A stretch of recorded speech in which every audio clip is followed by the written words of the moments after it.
Ahora en Autoescuela Herrero Orellana te ofrecemos certificado CAP a precios inmejorables y sin competencia. Si te apuntas con nosotros para obtener el permiso C más CAP, el teórico del permiso C te saldrá gratis. Y además te ofrecemos un 50% de descuento en el teórico del permiso C más E. Pide información de nuestros numerosos cursos, mercancías peligrosas, TPC y TPM, todos los permisos de conducción y más de 200 cursos disponibles. Infórmate sin compromiso. Autoescuela Herrero Orellana, en Trujillo, Madroñera y Miajadas.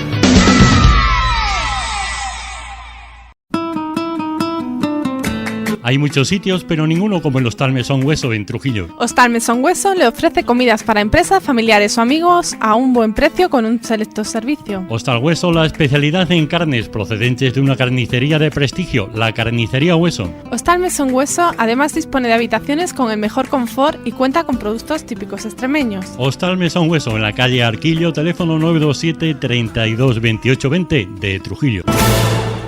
Para un mantenimiento físico integral atendido por profesionales, abre sus puertas Trujillo Fitness Center, dotado con aparatos de última generación. Te ofrecemos diferentes actividades colectivas, ciclo indoor, pilates, aeróbic complex 1000 calorías, flamenco y bailes de salón. Una completa sala de musculación donde podrás trabajar la tonificación del cuerpo y tu desarrollo muscular, adaptado a todo tipo de clientes.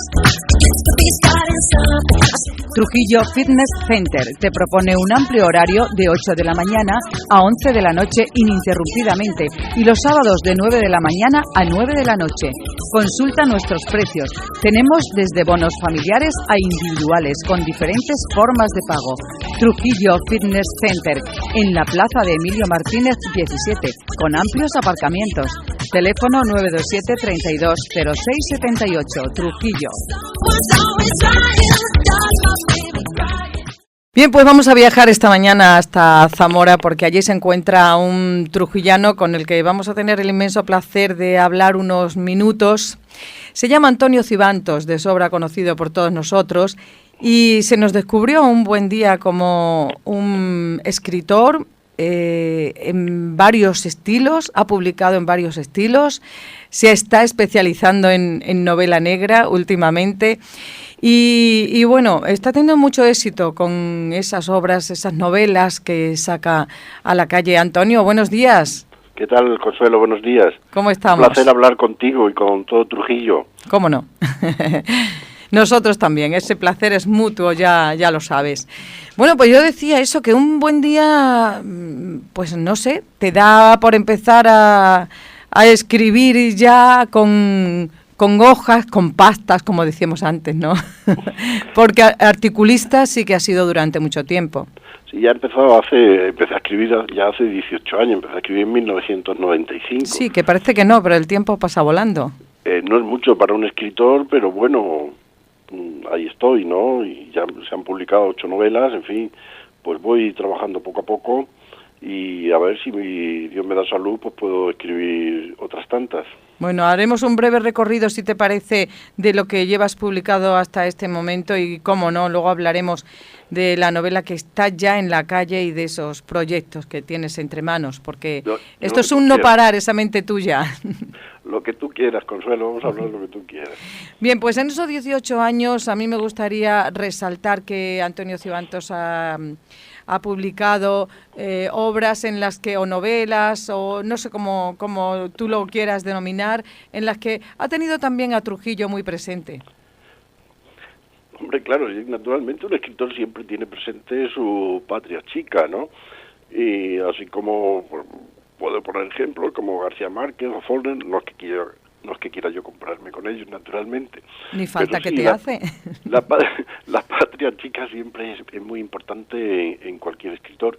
Y yo, bueno, pues tanto en el primer libro, La cocina sentimental, como en la novela de Mientras la noche termina, por fin Trujillo es el gran protagonista, naturalmente. Bueno, Trujillo y sus trujillanos, que tuviste en Ascuas a todo el personal Mientras la noche termina, intentando ponerle nombre real a los personajes imaginarios, bueno, o no tan imaginarios. No, había solamente en esa novela, solamente había dos personajes imaginarios. pero no se me volverá a ocurrir a mí escribir una novela con nombres reales porque he tenido algún problema que otro. Pero en fin, yo lo que quería emular un poco era el nuevo periodismo americano de los años 60, con la novela de Truman Capote, A Sangre Fría, cuyos nombres son todos reales, ¿no? Sí. Y quise hacer una cosa parecida y desde luego en mal momento. Siempre sale algún damnificado. Siempre sale, pero sin embargo es mi novela preferida y la que más quiero y de la que más orgulloso estoy. Y la que más lee la gente. En Trujillo es la más leída, sí, sí, es sin verdad. Duda, sin duda. Y yo eso se lo agradezco muchísimo a mis paisanos, muchísimo. Luego después te metiste en la línea de la novela negra con Ciro Blume, que bueno, pues vamos siguiendo contigo, vamos siguiendo los pasos de este detective privado. Sí, pues sí, ya he escrito 5 novelas policíacas. Y bueno, lo que pasa es que el protagonista, Ciro Blume, pues ha tenido bastante éxito dentro de mis lectores, que no tengo muchos naturalmente, pero sí, la verdad es que me demandan cada vez más novelas policíacas. De modo, y a mí me encanta escribirlas porque también me resulta bastante más fácil que las demás. De modo que al año que viene saldrá otra novela policíaca que ya tengo escrita, que se titula Misterio en el Museo, también es de Ciro Blume, ¿no? Ajá, o sea, vuelve a aparecer el detective. La gente cuando lee tu novela negra, todas estas series de este detective, un poco te identificamos con lo que en su día escribió Vázquez Montalbán, claro. No es que vayas tú a llenar ni a ocupar ningún hueco, pero sí a lo mejor pues colmas esas ansias de novela negra del público español. Yo empecé a escribir porque me daba muchísima envidia, me gustaban muchísimo las novelas de Vázquez Montalbán y ya las compré todas, las leí todas y siempre me dije que si un día escribía pues tendría que ser también en esa línea. Lo que pasa es que el hueco de Vázquez Montalbán es muy difícil de ocupar y si alguien lo ha ocupado pues ha sido toda esa lista de suecos y noruegos que ahora mismo se dedican a la novela negra y que parece que tienen tanto éxito. Yo desde luego el sitio mío en la novela policíaca de momento es bastante pequeño e insignificante. Bueno, pero es muy entretenido, que es de lo que se trata. Yo mis lectores quedan muy contentos y con eso me conformo. Yo me divierto escribiendo, como te digo, y bueno, y esperemos que la suerte un día pues aumente ese número de lectores a una buena tirada que sea rentable para las editoriales. Claro, bueno, de todas maneras te iba a decir que tus lectores quedan contentos, pero también tu editorial que te ha venido publicando, porque bueno, una editorial es una empresa, es un negocio, y si no ven negocio pues no publican. Lo que pasa es que yo con la editorial La Valdellosera, que ha sido la que me ha publicado todas las novelas policíacas, pues la verdad estoy bastante descontento con ella, y porque la distribución es totalmente nefasta y no llega la novela a la mayoría de los sitios y estoy muy desencantado con esa editorial.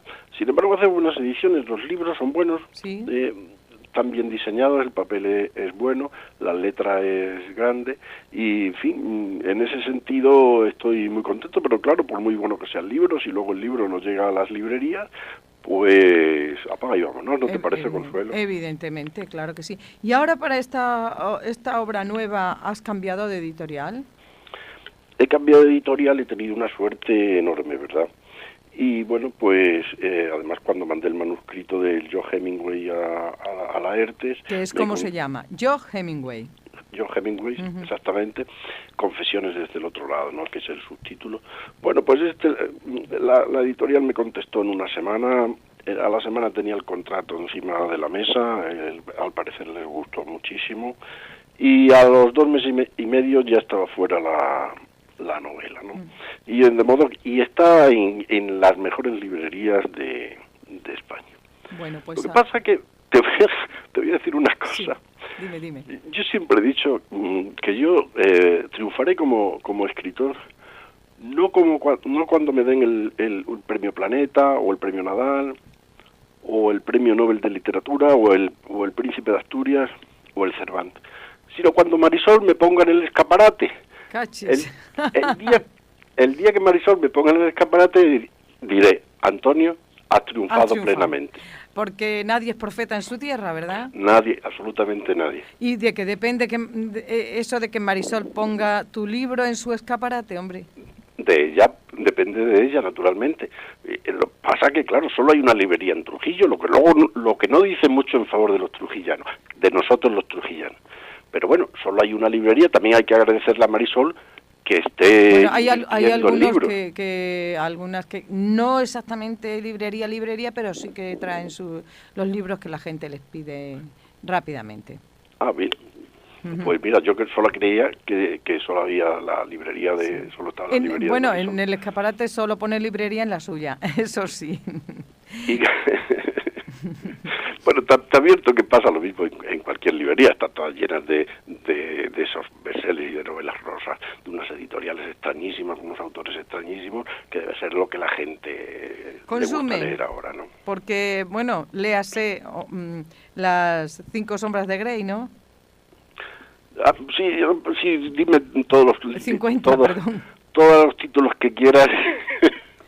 Que si te diré, lo que pasa es que no creas tú que yo esas cosas no las conozco al pie de la letra. Yo soy muy clásico en la lectura, y para leer a un escritor moderno vivo tiene que ser muy bueno, desde luego. Me prefiero mucho más a la gente del siglo XX, incluso al propio Hemingway, ¿no? Y a toda esa generación. Pues vamos a hablar de eso, vamos a hablar de Hemingway, vamos a hablar de este libro, Yo Hemingway, con el subtítulo Confesiones desde el otro lado, que supongo que te habrá inspirado desde el más allá, Hemingway, para que escribas este libro, que no sabemos ni qué es, ni qué contiene, ni por qué. Bueno, el libro es una autobiografía de Hemingway, aunque parezca una contradicción, porque sí, claro, las autobiografías solo las puede escribir el propio escritor, ¿no? Y vivo, entonces, claro. Entonces yo hago una especie de truco y hago con que se me aparezca Hemingway una noche, el fantasma de Hemingway, y me cuente su vida, ¿no? Y yo, pues el autor, solo soy ahí en ese caso un simple amanuense, un simple copista, que va tomando nota de todo lo que él dice, ¿no? Y entonces él me cuenta su vida. Y lo bueno de la novela, lo que hay que resaltar es que Hemingway se arrepiente de muchas acciones que causan un cierto daño moral y psicológico, sobre todo en las personas más allegadas a él, como sus amigos íntimos y algunos de sus familiares, ¿no? Y él pide perdón de alguna manera. Y la novela trata de eso, ¿no? Aunque naturalmente es bastante amplia, puesto que abarca prácticamente toda su vida. ¿Un Hemingway en España, fundamentalmente? O bueno, si tú dices que abarca toda su vida, pues recorreremos diferentes escenarios, ¿no? Claro. Es que España es fundamental en la vida de Hemingway. España, sobre todo cuando llega la primera vez, aunque él llega en 1922, pero solo llega en barco hasta La Coruña y va de viaje desde ahí hasta Francia, ¿no? Pero luego ya en 1923, por recomendación de Gertrude Stein, pues él viene a ver las corridas de toro. Y claro, pues ahí se queda prendado de una fiesta como la nuestra, ¿no? En donde el torero se juega la vida y tiene que emplear un valor inconmensurable. Y él valora muchísimo precisamente la valentía, ¿no? Es lo que más valora él en la vida, ¿no? Sí. Y detesta totalmente a los cobardes. Y él ve en los españoles y en el torero especialmente, pues un espectáculo verdaderamente que él no había visto nunca, que no conocía y que se queda prendado para siempre. Sí, sí. ¿Y tú cuándo te quedaste prendado de Hemingway? Tanto como para escribir una autobiografía. Yo la verdad es que al principio como escritor me gustaba. Lo que pasa es que luego ya cuando empecé a leer a sus compañeros de generación, pues llegué a creer que era el peor de ellos era él, ¿no?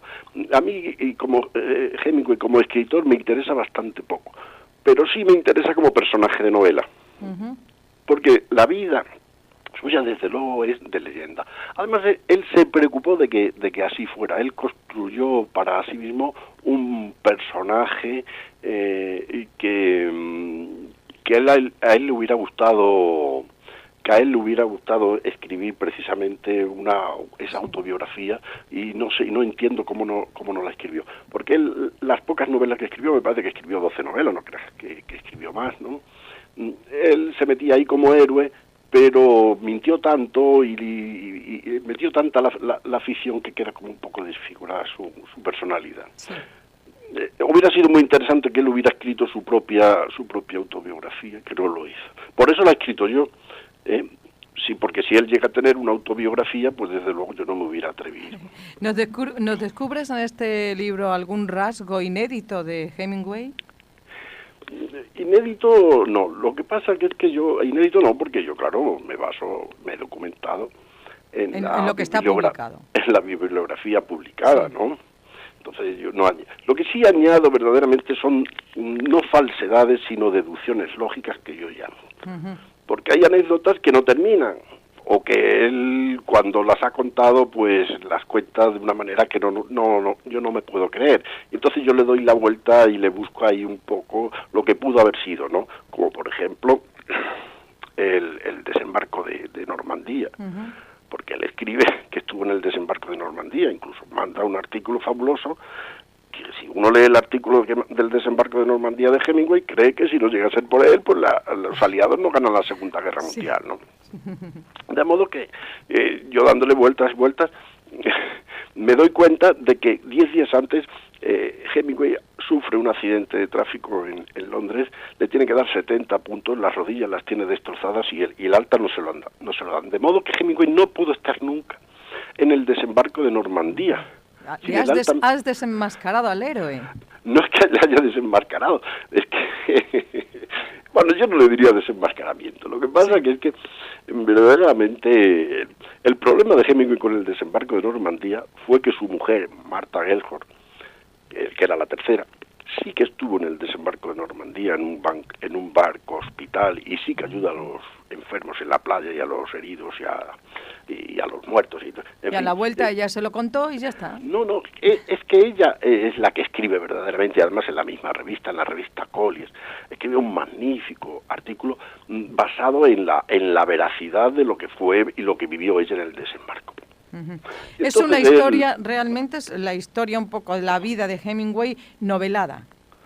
En efecto, sí. Bueno, pero hombre, novelada hasta cierto punto, porque el 95% de todo lo que cuento es cierto, o tan cierto como he leído en todas sus biografías y todos sus libros y toda la gente que ha escrito sobre él.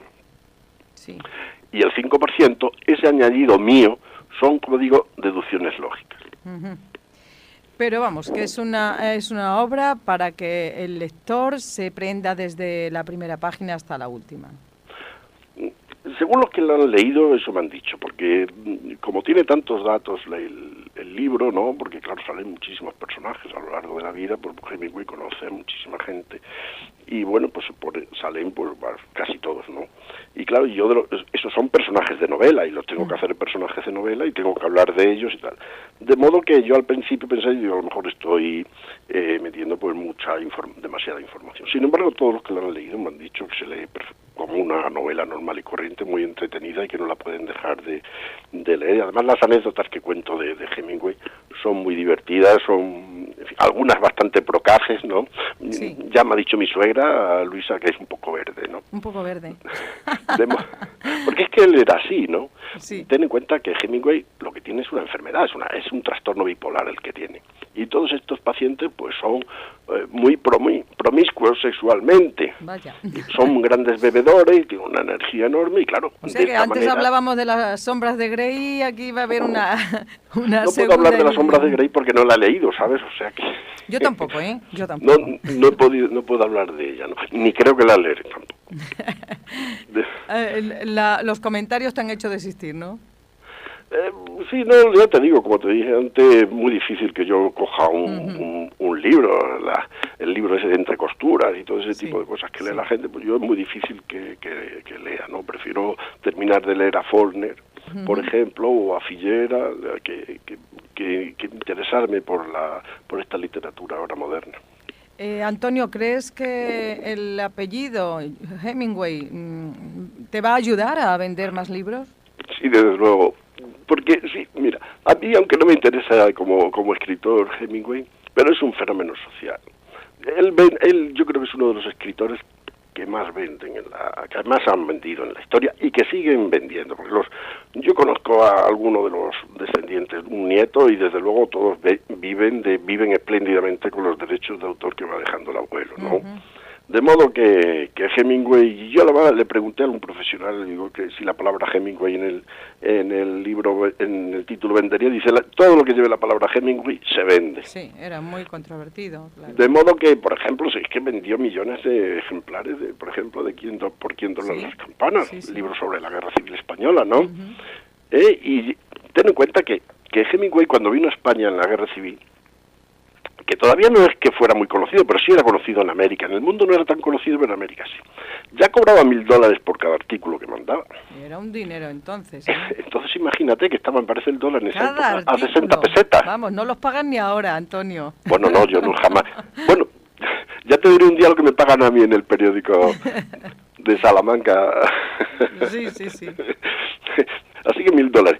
Y se pone en el libro viene en el libro el dato de que los artículos de la Guerra Civil Española de Hemingway los plagia de un escritor, del corresponsal del New York Times, que se llama Herbert Matthews. Los plagia, están plagiados completamente, y por cada plagio le dan $1.000. Bien, se lo montó bien, sí. Así que cuando vuelve a la Segunda Guerra Mundial y quiere también ser corresponsal de esa agencia de prensa, que se llama Nana, bueno, pues le dicen que no, que ya han descubierto que plagió los de la Guerra Civil, y él tiene que buscarse la vida e irse a la revista donde escribía su mujer, ¿no? Uh-huh. Y ahí le dan, y es la única revista que manda 2 corresponsales a la Segunda Guerra Mundial. De modo que Hemingway en ese sentido plagió y hizo trampas en la Guerra Civil, claro. Bueno, pues ahí quedará la anécdota también reflejada en esta autobiografía desde el más allá de Hemingway, Yo Hemingway, Confesiones desde el otro lado, de Antonio Cibantos, que ya está en la calle y que, bueno, pues que intenten adquirirla hasta que llegue a Trujillo, que espero que hagas las gestiones oportunas para que se pueda comprar esa obra aquí en Trujillo, Antonio. Muchísimas gracias, Consuelo. Pero no quiero que te vayas en que nos digas así un apuntillo rápido que me has dejado ahí, que yo soy seguidora desde la primera vez que aparece Ciro Blume en escena, pues yo voy siguiendo cómo le va saliendo canas y cómo va echando barriguita también el detective. Sí. Ah, sí, ¿verdad? Lo has visto en la última novela, en El asesino de Venecia, ¿no? Pero cómo triunfa, a pesar de todo. Mira, triunfa todo lo que yo no puedo triunfar, ¿sabes? ¿Es una prolongación de ti mismo, Ciro Blume? Es la envidia de uno mismo, ¿entiendes? Es el alter ego que uno quisiera ser. Sí. Y claro, pues yo me resarzo de mis frustraciones vitales con un personaje que triunfa en todos los campos. Eso es objeto de análisis, Antonio. Ah, por cierto, y tengo que decir también a los trujillanos que mi mejor lector de Trujillo se llama Fernando Fernández Cruz. Sí. Es un lector incondicional y al que yo quiero mucho. Sí, yo también, Yo también te leo y yo también le quiero, las dos cosas. Ah, bueno, creí que solo ibas a quedarte en lo primero. Ay, Dios mío. Bueno, Antonio, ¿por dónde va a ir tu obra? Tu obra próxima. Bien, pues mira, como ya está escrita lo del misterio en el museo, que es la de Ciro Blume, pues la próxima yo creo que va a ser esa. Luego también tengo escrita otra novela de Trujillo, que se llama Un día feliz en la vida de Baldolín, que también tengo escrita y que no sé si sacaré. A ver, ¿eso qué es? ¿Quién es Baldolín? Te lo digo porque eres tú, ¿sabes? Y no nos oye nadie. Pero sí es una novela que tengo escrita que no sé si daré para publicarla o no, ¿sabes? De todas maneras... ¿Qué es lo que te va a parar el publicarla? ¿Los nombres? ¿Las situaciones? No, ya porque como verás, todos los personajes que he escrito en esa novela de Trujillo son reales. O sea que... Y están cambiados. No tuviste bastante, ¿eh? Están cambiados todos los nombres. Incluso hay gente que llevan con nombres extranjeros, ¿no? Sí. Para que no los puedan reconocer. Bueno. Y como también es de los años 60, pues es muy difícil, que ya tienen que ser lectores muy muy mayores para que casualmente Sí, puedan sepan de qué se reconocer alguno. trata, claro, sí. Pero lo que pasa que es que, bueno, es una novela un poquito fuerte de tono y entonces pues es lo que me echa para atrás. Pero sí, está escrita. Hombre, Y pues, ya me voy a pensar si lo doy a publicar, si la doy a alguna ¿yo editorial. qué o no quieres se la que doy. te diga, Antonio? Desde luego la primera edición la vendes enterita. Sí, aunque solo sea por un morbo, ¿verdad? Claro. Y Además, el nombre de Trujillo está también cambiado. Las calles no. O sea que el trujillano sabe va a perfectamente. reconocer Reconoce perfectamente personajes, incluso situaciones y lugares. Los personajes es muy difícil que los reconozcan. Bueno. Muy difícil. No hay más que son tirar de la cuerda. porque son de aquellos tiempos y hay muchísima gente. Está más en la Veracruz que en la plaza. Pues yo te animo a que publiques, desde luego, la obra. Hombre, sí, la verdad es que sí, historias pero de no. Bandolín, ¿qué es Bandolín? ¿Qué quiere ser? Baldo. Ah, Es Baldo. Baldo Lins es Vale. el nombre del protagonista. Ah, ¿no? Que bien. Sí. Sí. Bueno, la novela transcurre, son 24 horas y Baldo Lins, pues bueno, es un alter ego también mío, que no soy yo naturalmente, por todas las cosas que le ocurren. A mí no me han ocurrido ni me ocurrirán nunca. Y aparece desde el primer momento, desde las 9 de la mañana, pues hasta que cierran la tienda, ¿no? Pues en la tienda de zapatos que teníamos nosotros, Sí. y es una especie de entrar y salir de clientes del mismo Trujillo y pasear por la calle tienda y aparecer por la Plaza Mayor. Bueno, pero es que eso es una realidad que recuerda ahora mismo a muchísima gente. Sí, no, claro, pero es claro, hace muchísimos años y son personajes ya que es muy difícil, además cambiándole los nombres, es muy difícil reconocerlos. Sí, claro, sí, naturalmente, pues la familia o los hijos y tal sí que los pueden reconocer, porque claro, dirán, bueno, y a lo mejor este es mi padre o mi abuelo, tal y cual, ¿no? Pero bueno, ahí es un día en el que Baldolí pues descubre la sexualidad, ¿no? Y por eso ya te digo que es un poco bastante procaz y claro, pues no me atrevo tampoco. Pero disfruté mucho escribiéndola y acordándome de mi pueblo y de aquellos años. Bueno, pues está ahí en tu cajón, pero vamos, no la pierdas mucho de vista y lánzate que cuando la noche termina disfrutamos todos mucho. Se la daré a Fernando para que me dé su opinión y me diga, oye, pues sí, públicala o no. Adelante, ¿no? Venga. Pues muchísima suerte te deseo con esta obra que tienes ahora en la calle, Yo Hemingway, y yo espero que dentro de poco estemos hablando contigo y nos estés arrojando datos de ventas que bueno, pues que hayan saltado los límites que tenías puestos hasta ahora, que tengas muchísima suerte con esa novela y esperamos ya rápidamente a otra nueva entrega de Ciro Blume. Muchas gracias, Consuelo. Muchísimas gracias por todo. Antonio Cibantos, un abrazo. Trujillano de Pro. Muchas gracias por regalarnos estas perlitas de vez en cuando. Es un placer. Mucha suerte. Gracias. Adiós, Consuelo. Adiós. Hasta luego, Antonio. Hasta luego. Adiós. Hasta luego, Antonio. Hasta luego. Adiós. Hasta luego, Antonio. Hasta luego. Adiós. Hasta luego.